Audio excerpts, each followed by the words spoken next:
I'm Pastor Jack, and I'd like to talk a bit about having devotions. A lot of times Christians talk about having devotions, and what is that? A lot of people know what that is. A lot of people don't know what that is. What we're referring to is taking some time to get alone with God. Taking time alone with God. And I'd just like to explain how you do that. There's different ways to do it. A lot of people do it differently. At the same time, there's certain basic ingredients, and I'd like to share a bit as to what I mean when I talk about that. The main thing of having a time alone with God is to be able to look at it as God is invisible. You can't see Him, and we tend to ignore Him a lot, but this is a way for us to just take some time, get in a chair, sit down, and take some time with God. And there's different ingredients of that. There's 4 things that I want to go through that I think are important about it. But the whole view of it comes under the idea of taking time to be with God. The first commandment is to love God. When Jesus was asked what the greatest commandment was, He simply said, the greatest commandment is that we love the Lord our God. And this is one of the ways to love Him. So the first thing, and it basically involves prayer and Bible reading. And I want to start out by talking about prayer. Prayer is simply talking with God.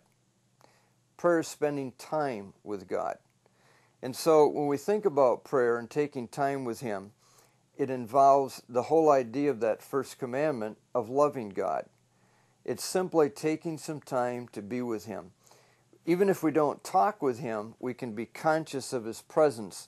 And as some people say, sit at His feet, which comes from one of the stories in the Bible, where Mary sat at the feet of Jesus and just had that time, and Jesus commended her for it.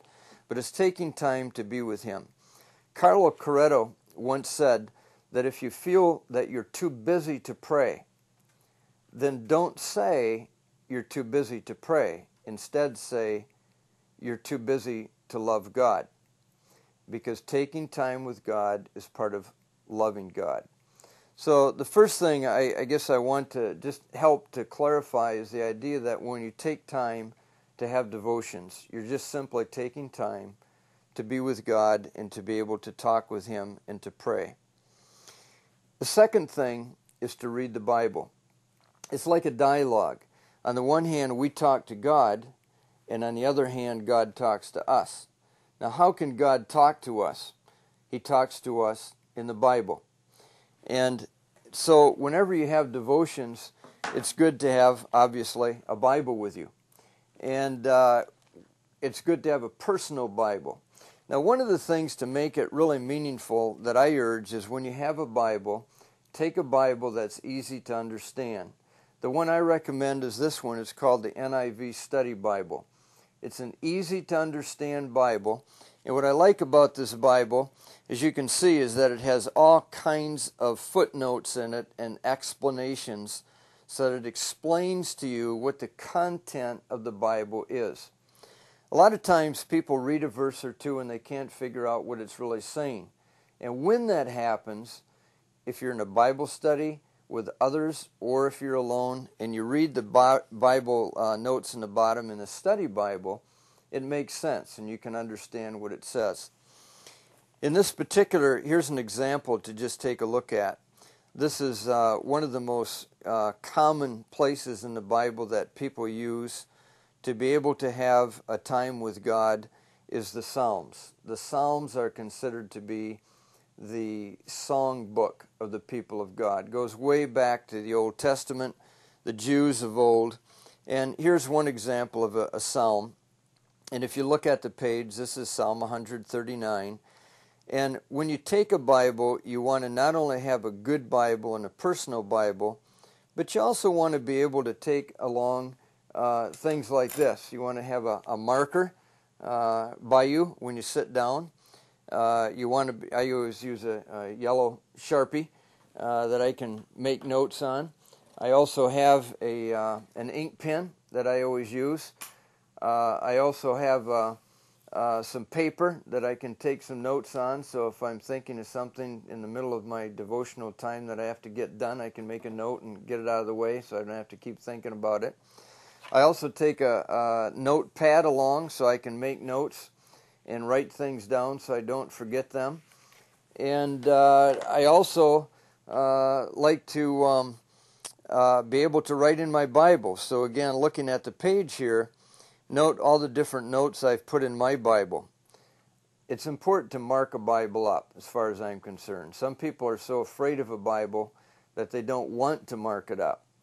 And I consider that to be a waste, because a lot of times you get these great ideas and you have certain things that you want to remember, and if you don't highlight them or write in your Bible, you forget them.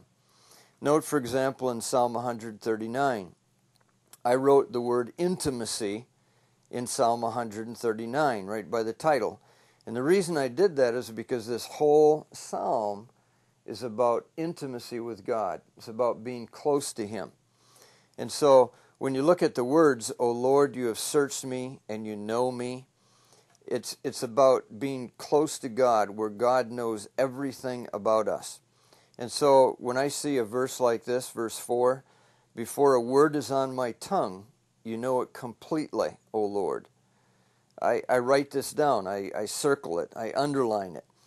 And when you find interesting parts to the psalm, like for example, in verse 17 and 18, it talks about, I am still with you. No matter where I go, I am still with you. It just helps to understand that intimacy of God being with us.